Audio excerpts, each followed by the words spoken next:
नमस्कार साथियों, आप देख रहे हैं यूपी समाचार। यहाँ पर आपको 20 मिनट में यूपी की 50 बड़ी खबरें मिलेगी, तो वीडियो को पूरा जरूर देखें। आज की पहली खबर, खामेनेई की मौत के बाद यूपी में हाई अलर्ट प्रदर्शनों पर पुलिस के पैनी नजर। इजराइल के हमले में ईरान के सर्वोच्च लीडर खामेनेई की मौत के बाद उत्तर प्रदेश में हाई अलर्ट लागू कर दिया गया है। ईरान और खाड़ी देशों पर हमले और युद्ध के हालात के मद्देनजर सभी जिलों को अतिरिक्त सतर्कता बरतने का निर्देश दिए गए हैं। मुख्यमंत्री योगी आदित्यनाथ ने रविवार सुबह मीटिंग में विशेष एहतियात बरतने को कहा है। इसके बाद सभी जिलों को दोबारा आगाह किया गया है। लखनऊ समेत कई जिलों में हो रहे प्रदर्शन पर भी पुलिस के पैनी नजर है।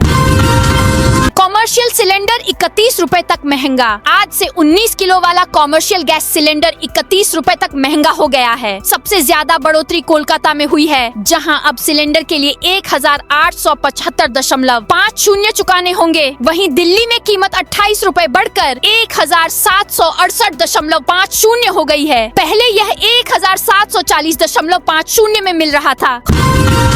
खामेनेई की मौत के बाद ईरान में मस्जिद पर फहराया गया इंतकाम का झंडा। ईरान के सर्वोच्च नेता आयतुल्लाह अली खामेनेई की मौत के बाद देश में तनाव और गहरा गया है। उनकी मौत के तुरंत बाद कौम शहर की मशहूर जामकरान मस्जिद के गुंबद पर लाल रंग का इंतकाम का झंडा फहराया गया। इसे बदले और न्याय के प्रतीक के रूप में देखा जा रहा है। मीडिया रिपोर्ट्स के मुताबिक यह लाल झंडा समर्थकों के गुस्से और बदले की भावना को दर्शाता है।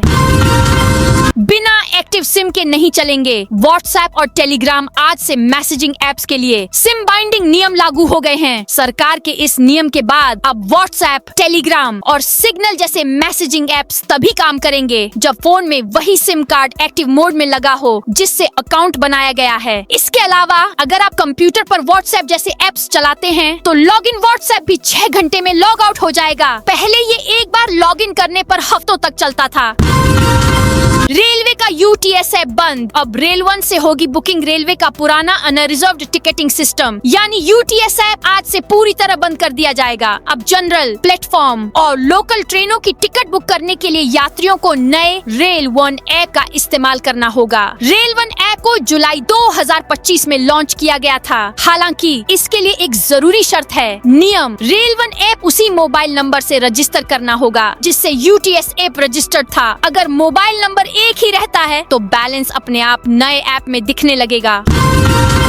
यूपी के हजारों लोग खाड़ी देशों में फंसे बंकर में छिपकर बचा रहे जान। इजराइल ईरान के बीच जारी जंग का असर यूपी के लोगों पर भी पड़ रहा है। खाड़ी देशों में काम करने या घूमने गए हजारों लोग वहां फंसे हुए हैं। अंतर्राष्ट्रीय फ्लाइटें कैंसिल कर दी गई हैं। लोग वतन वापसी की राह देख रहे हैं। अमरोहा से रालोद नेता प्रवीण पूनिया अपने परिवार के साथ ओमान में फंसे हुए हैं। उधर इजराइल में फंसे सिद्धार्थ नगर के शिवा ने परिवार को एक वीडियो भेजा है। वीडियो में वह बता रहे हैं कि वे कई देशों के लोगों के साथ एक बंकर में रह रहे हैं जिनमें 12 भारतीय शामिल हैं। लगातार सायरन बज रहे हैं। सायरन सुनते ही सभी को बंकर में भागना पड़ता है। लखनऊ में होगा गो प्रतिष्ठा, धर्म युद्ध का शंखनाद। ज्योतिष पीठाधीश्वर शंकराचार्य स्वामी अविमुक्तेश्वरानंद सरस्वती ने गो प्रविष्ठा धर्म युद्ध का शंखनाद करने की घोषणा की है। जारी प्रेस विज्ञप्ति के मुताबिक 30 दिनों की समय सीमा पूरी होने के बाद 11 मार्च को लखनऊ में धर्म युद्ध की औपचारिक घोषणा की जाएगी। शंकराचार्य अविमुक्तेश्वरानंद ने समर्थकों से 11 मार्च को लखनऊ पहुंचकर आंदोलन में सहभागिता की अपील की है।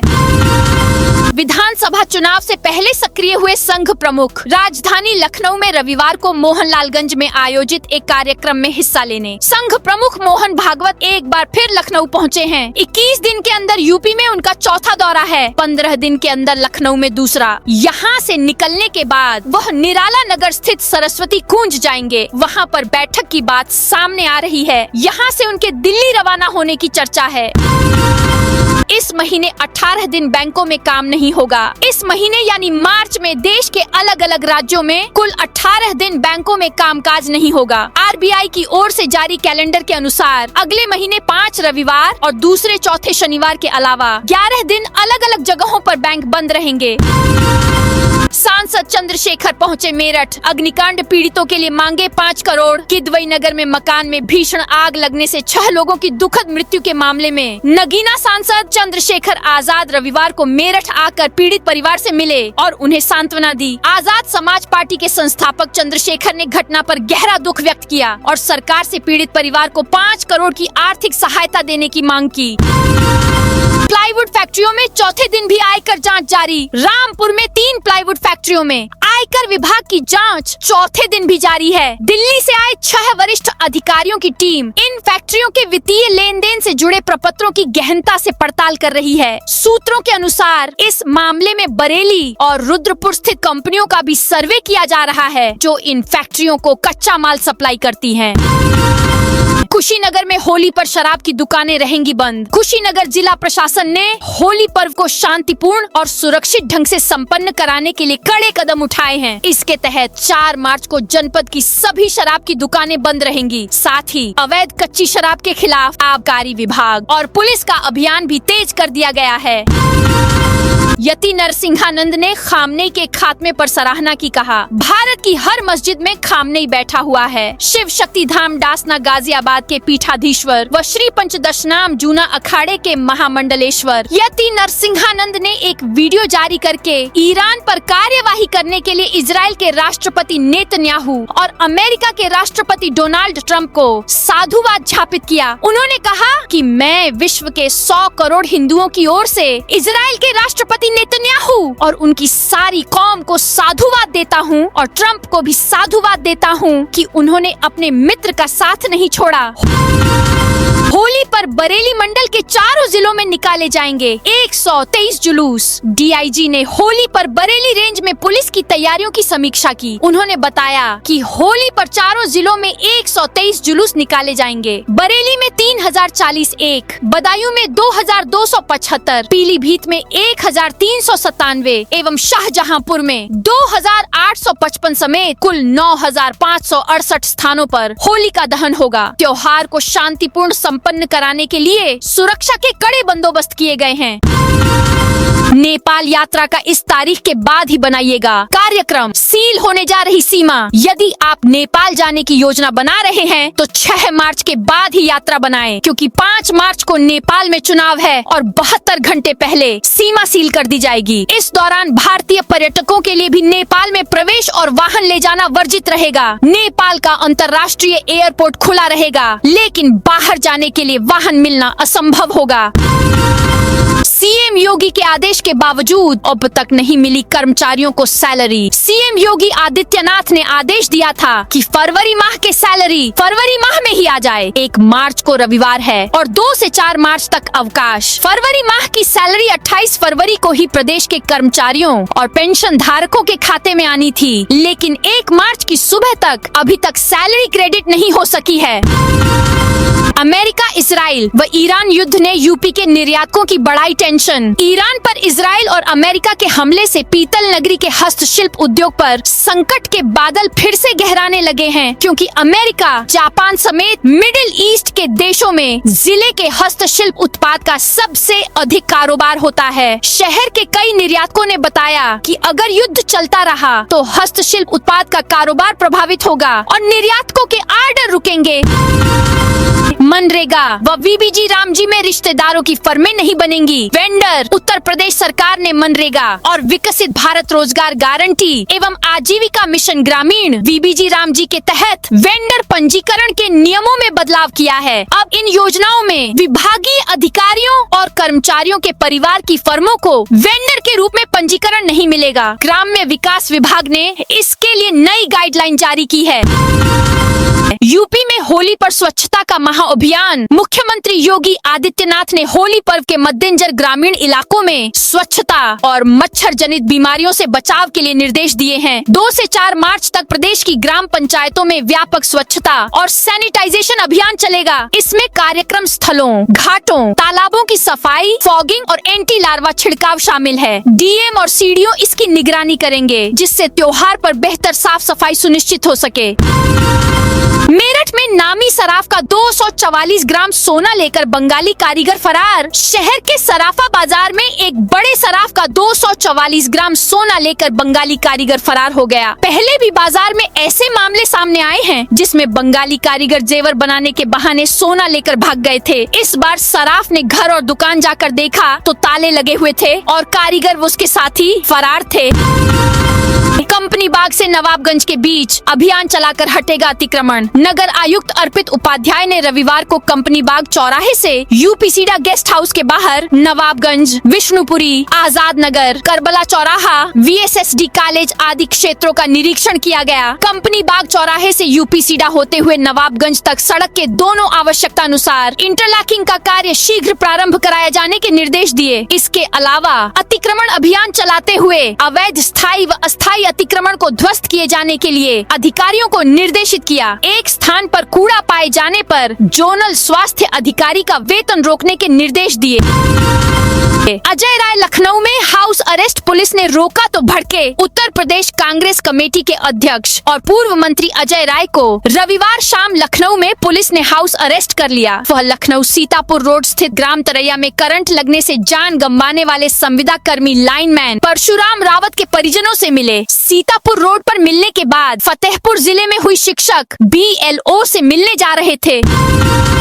गोकुल में गोपियों ने पुलिस वालों पर बरसाई छड़ियां। ब्रज में चारों ओर होली की धूम है। गोकुल में आज छड़ी मार होली खेली जा रही है। दुल्हन की तरह सजी महिलाओं ने भगवान श्री कृष्ण और बलराम के बाल स्वरूप के साथ होली खेली। घूंघट में गोपियों ने भगवान पर गोटेदार कपड़ों में लिपटी छड़ियां बरसाई। बड़ी संख्या में विदेशी सैलानी भी गोकुल पहुँचे। गोपियां उन पर दनादन छड़ी बरसा रही हैं। पुलिस वालों को भी नहीं छोड़ रही हैं। उन्हें देखकर लोग चिल्लाते हुए बोल रहे थे, और मारो और मारो।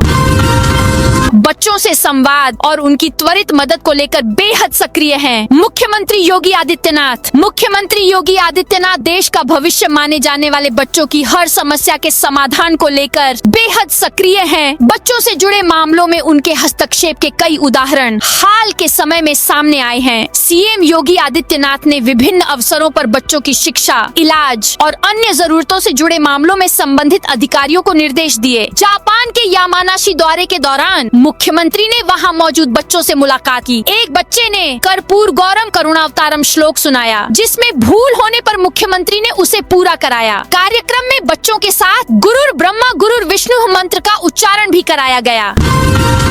यूपी में पिछली बार से ज्यादा गर्मी पड़ेगी। 1 मार्च से आधिकारिक रूप से ठंड का सीजन खत्म माना जाता है। गर्मी दस्तक देने लगती। इस बार मार्च की शुरुआत के साथ ही मौसम को लेकर चिंता बढ़ गई है। भारतीय मौसम विभाग IMD के मुताबिक इस साल मार्च अब तक के सबसे गर्म महीनों में शामिल हो सकता है। उत्तरी और उत्तर पश्चिमी राज्यों में अधिकतम और न्यूनतम तापमान सामान्य से काफी अधिक रहने की संभावना जताई गई है। 2025 में मार्च महीने में कई जिलों में तापमान 35 से 38 डिग्री तक गया था। इस बार इससे भी 3 से 4 डिग्री ज्यादा रह सकता है। शंकराचार्य से माफी मांगने पहुंचे प्रयागराज के विनयशील द्विवेदी। बोले, लेखिका मेरे भाई की संतान नहीं, मेरे सबसे बड़े भाई चंद्रशील द्विवेदी का कैरेक्टर यूनिवर्सिटी में पढ़ते समय ही ठीक नहीं था। 70 के दशक में उनकी शादी हुई, पर इलाहाबाद यूनिवर्सिटी की एक लड़की के साथ वो घूमने लगे और घर लाने लगे। इस पर पिताजी ने उन्हें 1977 में घर से हटाकर एक मकान दिला दिया और कहा, अब घर मत आना। तब से वो घर नहीं आए। भावना द्विवेदी उनकी बेटी कैसे है ये हमें नहीं पता, क्योंकि उनकी सिर्फ एक संतान है, मेखला द्विवेदी। ये बात स्वामी स्वरूपानंद सरस्वती के शिष्य रहे हाईकोर्ट के सीनियर एडवोकेट स्वर्गीय डॉक्टर रमाशंकर द्विवेदी के सबसे छोटे बेटे विनयशील द्विवेदी ने कही। पश्चिम बंगाल में 50 लाख घुसपैठिए वोटर लिस्ट से हटाए। भाजपा अध्यक्ष नितिन नवीन ने रविवार को पश्चिम बंगाल के कूच बिहार जिले में भाजपा की परिवर्तन यात्रा की शुरुआत की। इस मौके पर सभा को संबोधित करते हुए नवीन ने दावा किया कि बंगाल में 50 लाख से ज्यादा घुसपैठियों को वोटर लिस्ट से हटाया गया है। पश्चिम बंगाल में एक दिन पहले ही स्पेशल इंटेंसिव रिवीजन बाद जारी वोटर लिस्ट से 63.66 लाख नाम हटाए गए हैं। गोरखपुर में शादी समारोह में हर्ष फायरिंग से मची भगदड़। गोरखपुर के कैंट इलाके में स्थित नेपाल क्लब में शुक्रवार की रात 1:40 पर हर्ष फायरिंग से अफरा तफरी मच गई। शादी के बीच ही अचानक एक शख्स ने लाइसेंसी रिवॉल्वर से फायरिंग शुरू की। तब वहां भगदड़ मच गई। खुद को बचाने के लिए लोग भागने लगे। मौजूद लोगों ने किसी तरह से हिम्मत कर रोका और पुलिस को सूचना दी। क्लब के संचालक की तहरीर पर केस दर्ज कर पुलिस ने आरोपी को गिरफ्तार कर लिया। प्रतापगढ़ में शुद्धिकरण के बाद संतोष शुक्ला की घर वापसी। प्रतापगढ़ में संतोष शुक्ला को रविवार को आश्रम वैदिक मंदिर में शुद्धिकरण के बाद पुनः हिंदू धर्म में शामिल कराया गया। वैदिक रीति रिवाजों के साथ हवन और मंत्रोच्चार कराया गया। कार्यक्रम में विभिन्न हिंदू संगठनों के प्रतिनिधि और स्थानीय लोग मौजूद रहे। मध्य प्रदेश के सागर जिले के पत्थरिया हाट गांव निवासी संतोष शुक्ला के कथित धर्म परिवर्तन मामले में यह नया मोड़ माना जा रहा है।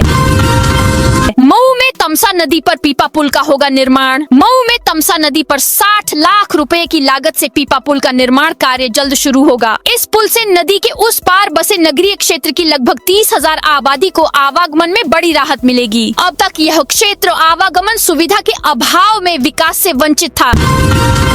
कासगंज में इंजीनियरिंग कार्य के कारण ट्रेनें निरस्त। कासगंज पूर्वोत्तर रेलवे इज्जतनगर मंडल द्वारा जारी प्रेस विज्ञप्ति के अनुसार रेलवे प्रशासन ने लखनऊ जंक्शन कासगंज और कासगंज लखनऊ जंक्शन सवारी गाड़ियों को निरस्त करने की घोषणा की है। यह निर्णय उत्तर रेलवे के लखनऊ मंडल में कानपुर पुल बायाव किनारा कानपुर सेंट्रल के बीच ब्रिज संख्या 110 पर इंजीनियरिंग कार्य के कारण लिया गया है। खामेनेई की मौत से अयोध्या में शिया समुदाय में आक्रोश। ईरान के सुप्रीमो लीडर खामेनेई की मौत के बाद अयोध्या में शिया समुदाय में आक्रोश है। शहर के गुड्डी बाजार चौराहे पर स्थित मस्जिद खजूर पर काले झंडे लगाए गए हैं। घटना के विरोध में शिया समुदाय ने अपनी दुकानों पर भी काले झंडे लहराए हैं। पहले दिन कानपुर के जकरकट्टी ने 96 लाख कमाए। यूपी सबसे बड़े बस अड्डे ने होली पर 96 लाख रुपए की रिकॉर्ड आय की है। होली के त्योहार को लेकर उत्तर प्रदेश परिवहन निगम ने कानपुर रूट से दिल्ली, लखनऊ, आगरा, झांसी, गोरखपुर, झांसी रूट पर स्पेशल बसें चलाई जा रही हैं। 28 फरवरी से 10 मार्च तक होली स्पेशल बसों का संचालन किया जा रहा है। जकरकट्टी बस स्टैंड पर निगम के अधिकारियों ने कंट्रोल रूम बनाया है, जहां अधिकारी लगातार निगरानी कर रहे हैं। बसों को स्टैंड के अंदर लाने के लिए अफसरों की ड्यूटी लगाई गई है। कानपुर में कांग्रेस ने किया रोजा इफ्तार। कानपुर महानगर कांग्रेस की ओर से रविवार को तिलक हाल में रोजा इफ्तार का आयोजन किया गया। कार्यक्रम महानगर अध्यक्ष पवन गुप्ता की अध्यक्षता में हुआ। पवित्र माह रमजान के अवसर पर सादगी के साथ आयोजित इस कार्यक्रम में अमन, शांति और खुशहाली की दुआ की गई। इफ्तार की शुरुआत खजूर और पानी से की गई। इसके बाद देश, प्रदेश और पूरी दुनिया में शांति और तरक्की के लिए दुआ मांगी गई। विशेष रूप से ईरान में चल रहे युद्ध को लेकर भी शांति स्थापित होने और जानमाल के नुकसान से बचाव की प्रार्थना की गई।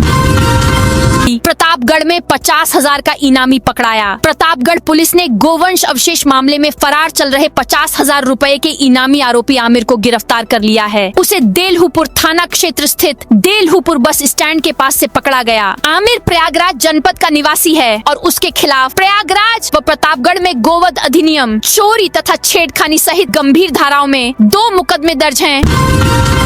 यूपी में एक और नेशनल हाईवे। इन 3 जिलों को फायदा। हरदोई जनपद के बिलग्राम से उन्नाव और फिर प्रयागराज को जोड़ने वाला मार्ग स्टेट हाईवे संख्या 38 जल्द ही राष्ट्रीय राजमार्ग के रूप में जाना जाएगा। मार्ग को NH घोषित करने के लिए जनपद के सांसद डॉक्टर स्वामी साक्षी महाराज 17 जनवरी 2026 को कार्यालय उपलोक निर्माण विभाग लखनऊ प्रमुख अभियंता विकास एवं विभागाध्यक्ष को पत्र लिखा था, जिस पर प्रमुख अभियंता ने मुख्य अभियंता प्रयागराज, मध्य क्षेत्र, लोनीवी, प्रयागराज व लखनऊ को पत्र भेज दिया है। वहीं इस पत्राचार के बाद बिलग्राम, उन्नाव, प्रयागराज NH घोषित किए जाने की प्रक्रिया में आ गया है।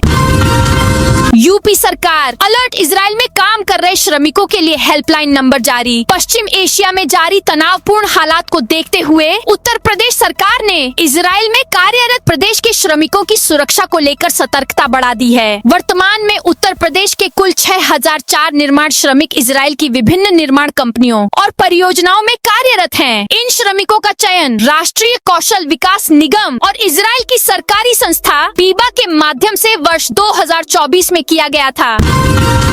जमीन दिलाने की आड़ में धोखाधड़ी करने वाला गैंग गिरफ्तार। सरधना पुलिस और स्वाट टीम ने एक ऐसे गिरोह का भंडाफोड़ किया है जो लोगों को जमीन खरीदवाने के बहाने धोखाधड़ी कर फरार हो जाते थे। कुल 4 आरोपी गिरफ्तार किए गए हैं, जिनका अच्छा खासा आपराधिक इतिहास है। गिरफ्तार आरोपियों में गिरोह का मास्टरमाइंड भी शामिल है।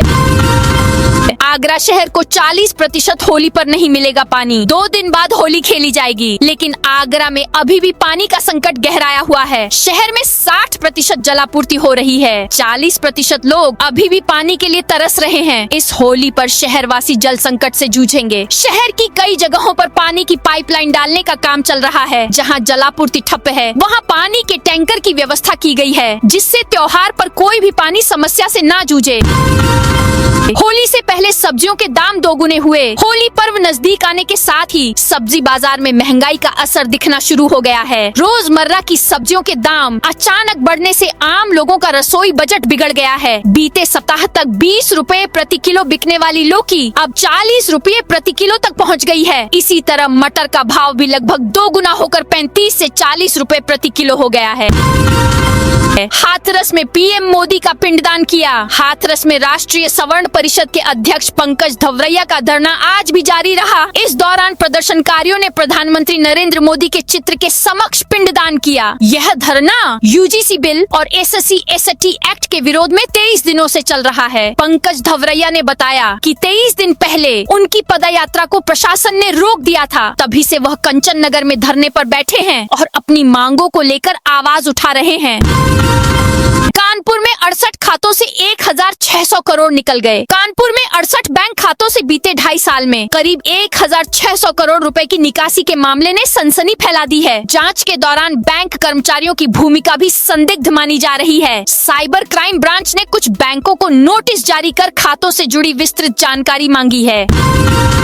विकसित हो रही 2 अवैध कॉलोनियों पर चला बुलडोजर। आगरा विकास प्राधिकरण ने अवैध निर्माणों पर कार्रवाई तेज कर दी है। ताजगंज वार्ड के बाद अब छत्ता वार्ड में अवैध रूप से विकसित हो रही 2 अवैध कॉलोनियों पर एडीए का बुलडोजर चला है। दोनों कॉलोनियां पूरी तरह से ध्वस्त कर दी गई हैं। यहाँ प्लॉटों की बाउंड्री बनाने के साथ ही अवैध कॉलोनी में सड़क बना ली गई थी। एडीए ने अवैध निर्माण ध्वस्त कर दिया। बिना मानचित्र स्वीकृति के एक अन्य निर्माण पर सीलिंग की कार्रवाई की गई है। तो दोस्तों, यह थी आज उत्तर प्रदेश के सभी जिलों की दिन भर की ताजा और बड़ी खबरें।